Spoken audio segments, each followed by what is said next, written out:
พี่น้องเปิดภาพมาเมื่อนี้กาน้องบ่ได้ไปใส่เด้อพี่น้องเด้อ ยังอยู่เฮือนอยู่ศาลคือเก่าแต่ว่าตอนนี้แม่น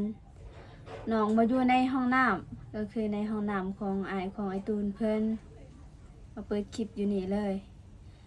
เพราะว่าเนื่องจากว่าน้องก็คิดว่าสิซักเครื่องคองนี่แหละเอาก่อนอื่นบทกราบทักทายสวัสดีแล้วก็สบายดีเด้อพ่อแม่และ FC เบิร์ดสุคนบ่ว่าจะเป็นอยู่ฝ่ายในหรือว่าต่างประเทศก็ขอกราบทักทายสวัสดีสบายดีเด้อยินดีตอนรับสองบองตูนชาแนลในมื้อนี้ก็มื้อนี้ทางไอ้ตูนเพิ่นก็บ่ได้ถ่ายคลิปแต่ว่าน้องยังบ่ทันฮู้ว่าเพิ่นได้ถ่ายหรือบ่แต่ว่าตามที่เบิ่งแล้วก็เบิ่งแบบรู้สึกเบิ่งก็เบิ่งคือสิเมื่อยๆนี่แหละก็เลยน้องก็บ่อยากบังคับให้ถ่ายประมาณนี้อยากถ่ายก็ถ่ายบ่ถ่ายก็น้องก็บ่ได้ว่าหยัง เพิ่นก็มื้อซื่อนี้แม่นเพิ่นไปเจาะเลือดอยู่โรงหมอสิกอง ให้ทางญาติพี่น้องของน้องสาวเพิ่นแล้วก็เมื่อวานนี้เพิ่นก็ได้ถ่ายคลิปอยู่แต่ว่าน้องบ่ได้ถ่ายคลิปแล้วก็น้องก็สิมาถ่ายในมื้อนี้ก็คือสิมาซักเครื่องคองนี่แหละแล้วก็อันที่สองแม่น อันที่สองแม่นมีทาง FC เห็น FC เห็น FC หรือว่าผู้ใหญ่บ่ที่ไปคอมเมนต์ในคลิปของน้องนี่แหละก็เห็นหลายคลิปแล้วที่คอมเมนต์ว่าอยากขอเบิ่งรูปของน้องสมัยน้องเรียนห้องม.1 ม.2 ประมาณนี้ตอนนั้นน้องก็ยังเป็นเด็กน้อยนั่นแหละแต่ก็บ่ถึงคำว่าน้อยตอนนั้นตอนที่น้องเรียนห้องม.1 ม.2 นี่แม่นน้องกำลังขึ้น20 น้องกำลังขึ้น20เด้อตอนนั้นเด้อพี่น้องแต่ว่าตอนนั้นแม่น้องเชื่อว่าตัวเองงามสุดแล้ว เพราะว่าตอนนั้นกำลังขึ้น20แล้วก็บ่แม่นคือตอนนี้ก็สิเฒ่าๆแล้วเพราะว่าเฮาก็มีแบบเป็นภาระเป็นของตัวเองแล้วประมาณนี้ มีแต่ว่าจะน้อยก็สิให้เบิ่งรูปนี่แหละน้องก็สิค้นหาเฟซเก่าของน้องแต่ว่าเฟซนั้นแม่น้องบ่ได้ใช้โดนเติบแล้วเพราะว่าโทรศัพท์บ่มีแต่ตอนที่น้องถ่ายรูปหันแม่นโทรศัพท์ของเอื้อยของพี่น้องของทางพ่อเพิ่นให้น้องโดยที่ว่าบ่ได้ซื้อเพราะว่าเอื้อยนั่นก็เบิ่งน้องแล้วก็ไอ้ต้นนี่แหละเพิ่นก็เลยให้แบบซื่อๆเลยแต่ว่าเครื่องนั้นก็เสียแต่ดนแล้วก่อนสิว่าหยังก็มีแต่ว่าน้องก็สิ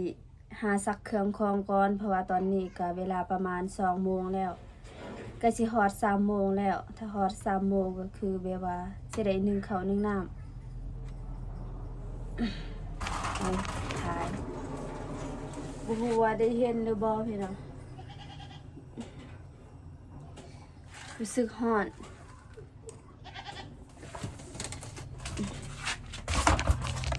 นี่ยาตั้งกล้อง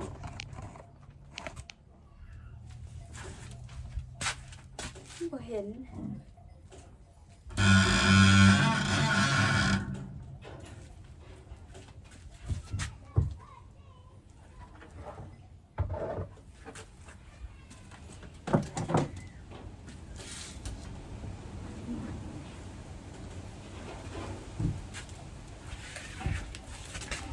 โอเคเสื้อ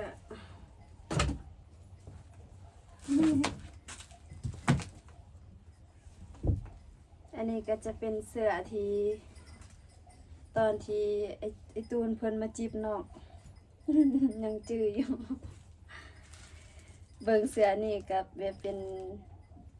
อดีตเป็นสาวอ ดีตเป็นผู้บ่าวผู้สาวตอนจีบกันก็ยังเก็บไว้กระโปรงอันนี้เครื่องของแม่ที่เคยฝากเครื่องมาให้แม่อยู่นครหลวงอย่าแล้วก็สิบอกเด้อย่านว่าFCนี่แหละแบบคอมเมนต์ว่าคือนุ่งสุดนอนแบบบ่สุภาพประมาณนี้เนาะพี่น้องแต่ว่าอันนี้น้องก็สิขอเว้าอยู่นี่เลยเพราะว่าที่นุ่งสุดนอนนี่บ่แม่นว่าน้องนุ่งสุดนอนตอนกลางคืนก็นุ่งเด้อบ่แม่นเด้อแต่ว่าน้องหาก็นุ่งตอนเช้านี่เพราะว่าอยู่สบายแน่ก็ประมาณนี้กลางคืนนี่ก็บางมื้อก็นุ่งสุดนอนบางมื้อก็นุ่งสิ้นเอาสินุ่งแบบเครื่องแบบตอนเฮายังเป็นสาวแบบนั้นมันบ่ได้แล้วก็เลยนุ่งสุดนอนรู้สึกอยู่แล้วสบาย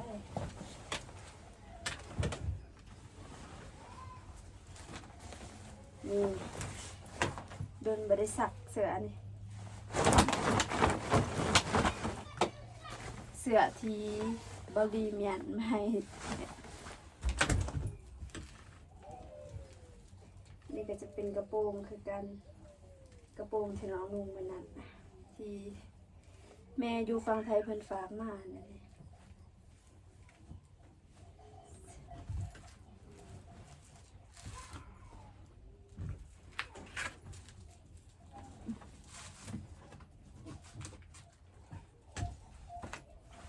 น้องลิตาเพิ่นบ่ได้มานำเด้อเพราะว่าเพิ่นค้าเบื้องนอกในส่วนพ่อแม่นเฮ็ดเทือนของน้องนั่นแหละแต่ว่าของน้องบ่ได้อัปเดตให้พ่อแม่พี่น้องได้เบิ่งเพราะว่าบ่มีความคืบหน้าอันนะ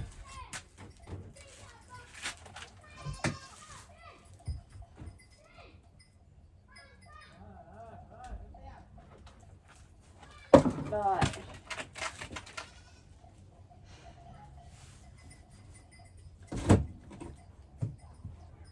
โอ้เปิดน้ำต่อ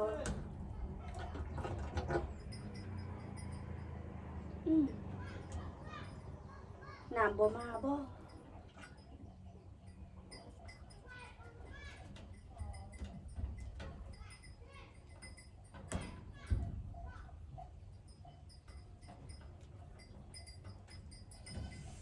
ตายเลยจะสิลองน้ำบ่มาเดี๋ยวน้องที่จริงแม่นน้องลืมเปิดสวิตช์เอาดิพูนสวิตช์เดี๋ยวน้องสิไปเปิดแล้วสิเบิ่งน้ำสิมาหรือบ่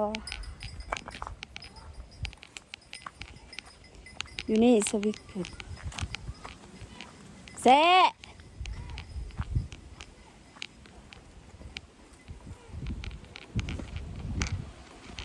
นี่พี่น้องเปิดเป็นที่เรียบร้อยแล้วพี่น้องมันจะมืดแน่สุดนอนแม่ดูคอนหลวงฝากมาลงนี่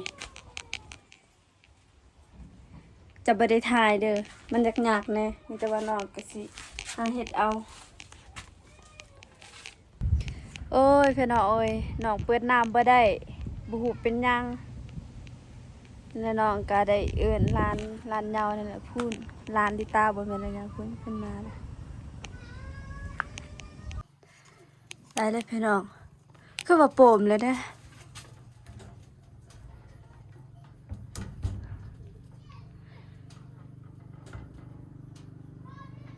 สิได้ซักบ่เด้อยู่นี่กระโปมแล้วนี่อยู่พุ่นกระโปมแล้ว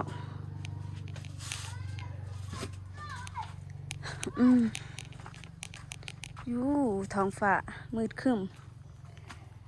มาในตั้งติดน้องไอ้เลยนี่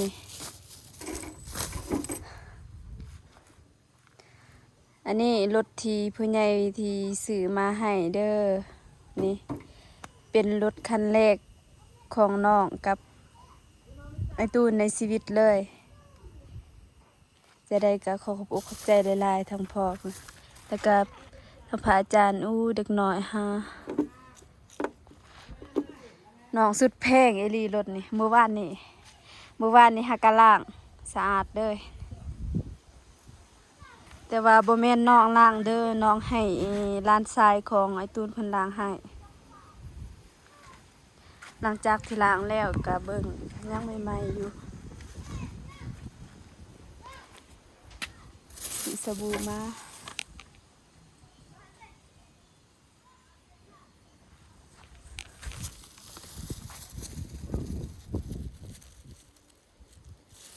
เนื้อใดเนาะ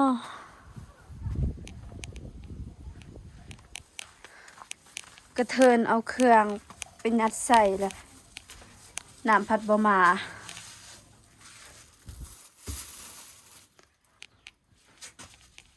เพิ่งเสียหาเหรอบ่มาห้องน้ำของพอลิตานี่เพิ่นเฮ็ดด้วยมือเองเลย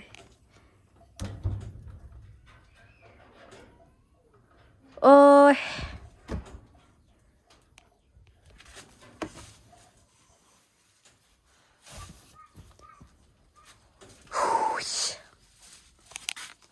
เมื่อยมีแต่ว่าสิรอถาน้ำมาเบิ่ง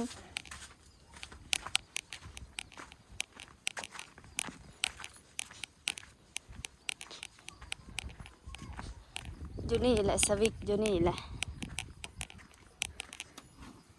พุ่นสวิกก็เปิดแล้วทรายก็สุบแล้วแล้วยังบ่แน่นบ่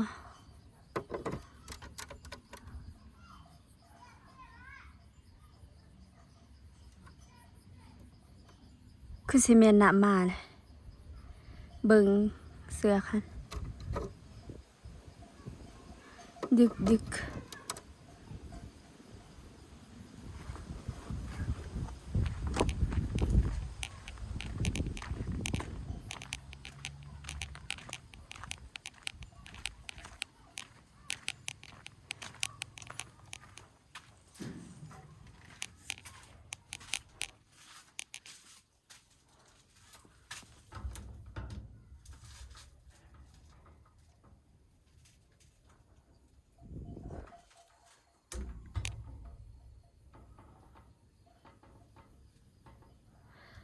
โอ้ยบ่มาเลยพี่น้องเอ้ย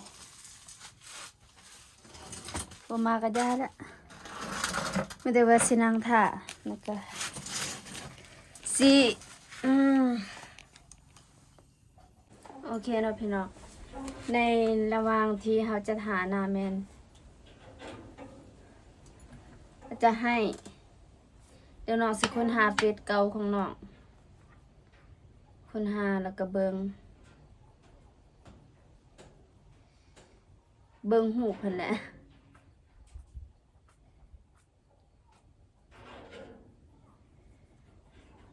ได้ว่าน้ำบ่มาบ่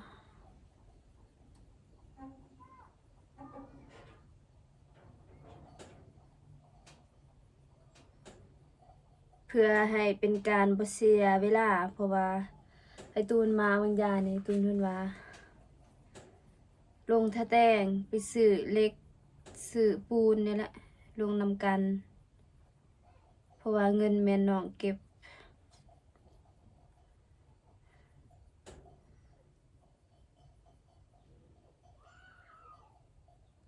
เครื่องอันนี้เป็นเครื่องของเบิ่งสิแกะ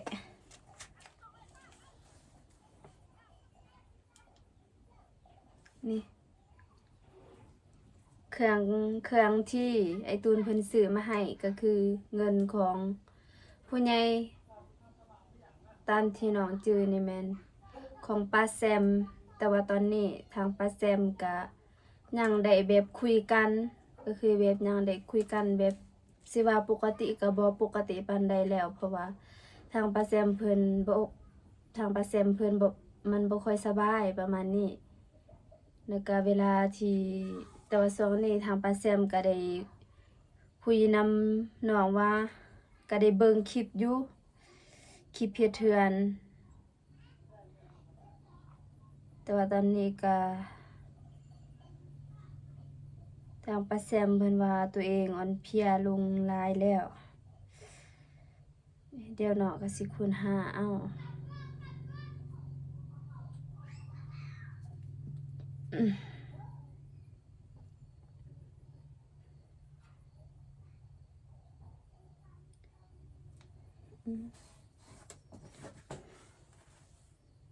นี่เด้อถ้าว่าผู้ใดอยากเบิ่งรูปก็เข้าไปเบิ่งอยู่นี่ได้ อันนี้เฟซเก่าของน้องจะบ่ได้เห็นบ่น้องบองลูกสาวหละโดนและเฟซนี้โอ้แล้วก็น้องได้เขียนสถานะเอาอยู่นี่เด้อเขียนว่าจนแล้วก็เงียบบ่เทียบภัยแบบว่าอยู่เงียบๆหั่นแหละโดยที่บ่ได้เทียบภัยแล้วก็แบบว่าลักษณะบ่ได้แข่งกันกับไผอะนะเพราะว่าเฮาบ่มีหยังถึงว่าเฮาสิมีเฮาก็บ่อยากแข่งกันนี่ประมาณนี้รูปที่น้องได้อันนั้นไว้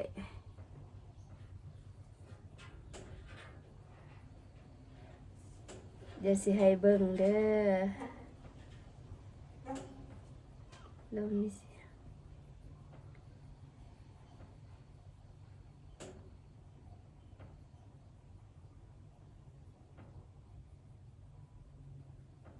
อันนี้นี่เด้อพี่น้อง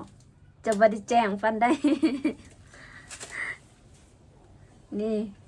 เบิ่งจากหมวกนี่ต้นหมวก หมวกขาดแล้วหมวกนี่ก็ใส่เป็น10 ปีแล้วนี่นี่เด้อใส่เบิ่งไกลๆเลยอันนี้คือรูปปีม.1ได้โทรศัพท์ใหม่ๆนี่แล้วก็นี่นำนี่นี่เด้ออวบอิ่มตอนนี้ก็คือแบบรู้สึกตัวเองงามอีหลีอันนี้แหละที่น้องว่าตอนน้องเรียนหอม.1กับน้องกำลังขึ้นซาวนี่หน้าอีหยังก็แบบเป็นหน้าใสเลยบ่มีรอยสิวแบบนี้แล้วก็หน้าก็บ่มีหมองคล้ำแบบนี้หน้าจะขาวช่วงนั้นเพราะว่าเป็นช่วงที่ยังบ่มีภาระอีหยังเลย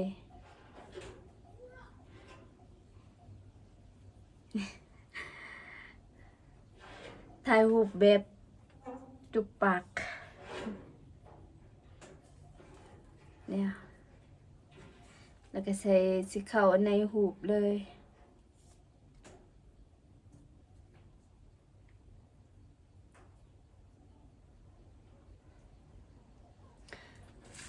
นี่คือตอน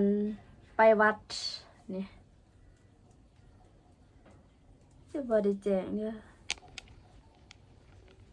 นั่นบ่แจ้งนี่คือน้องอยู่บ่ทุกคนคันยังคือน้องก็คอมเมนต์มาเด้อนี่คลิปนี้ก็สิเฮ็ดตามคำขอของ FC เลยว่าน้องบองทำคลิปเอารูปของน้องปีม.2ให้ดูหน่อยอยากดู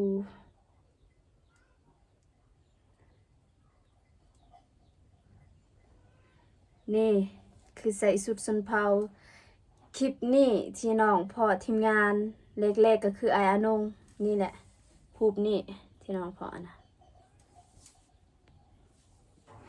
นี่ใส่เบิ่งไกลๆเลยเบิ่งไกลๆมันบ่อยากแจ้งปานใดแน่ทุกคนใส่สุดชนเผ่าน้องใส่สุดชนเผ่า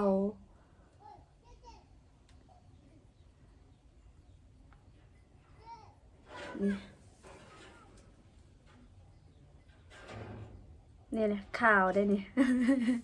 ตอนนั้นข่าวอันนี้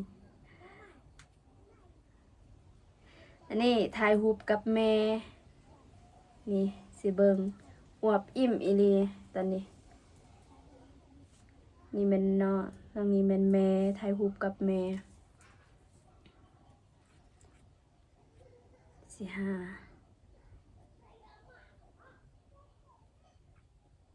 นี่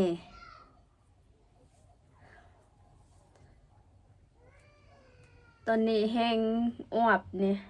เบิ่งจากแก้มอีหยังเบิ่งแต่นี่แหละก็มันบ่คือน้องเลยนี่เบิ่ง ตอนนี้บ่มีแก้มแล้ว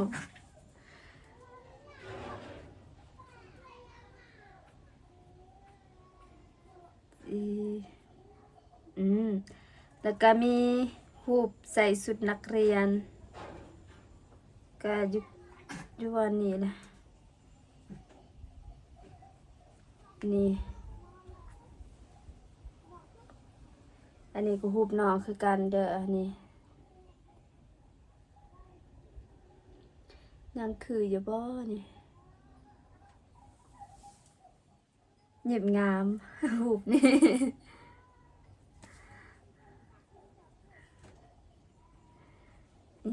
นี่คิดฮอดเด้เบิ่งรูปเนี่ยแล้วก็คิดฮอดอดีตสมัยยังเป็นสาวน้อย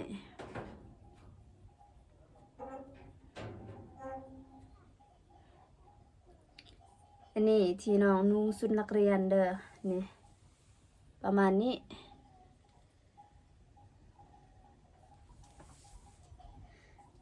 แล้วก็ยังมีอีก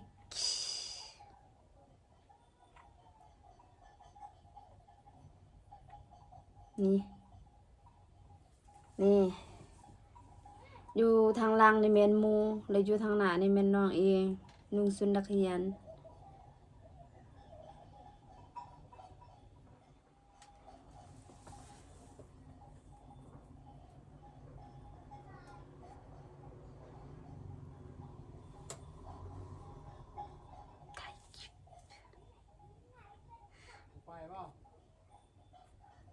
สิไปแล้วบ่โอเค ทางไอตูนเพิ่นมาเอิ้นให้ไปดงทะแตง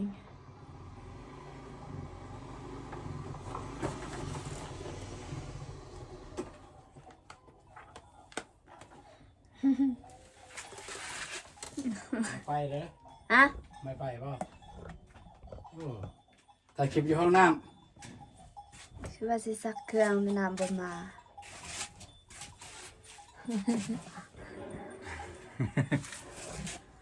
สบายดีเด้อ ำสบายดีเด้อเอาถ่ายก่อน ได้แล้ว โอเคพ่อแม่พี่น้องตอนนี้ทางไอตูนเพิ่นมาเอิ้นแล้ว ให้ไป เพราะว่าเฮาอาศัยรถเขาเนี่ยก็คือรถเสี่ยวของไอตูนเพิ่นเอง ก็เลยจะไปไว้แต่ว่าน้องก็ยังบ่ทันได้นึ่งข้าวนึ่งน้ำมีแต่ว่าน้องก็สิมอบให้ทางร้านเนี่ยนึ่งให้ เพราะว่าตอนที่ร้านของไอตูนบ่หรือว่าพี่เอื้อยหรือว่าอ้ายไปหัวไปส่วนหมดน้องก็ได้นึ่งข้าวของเขาเจ้าคือกัน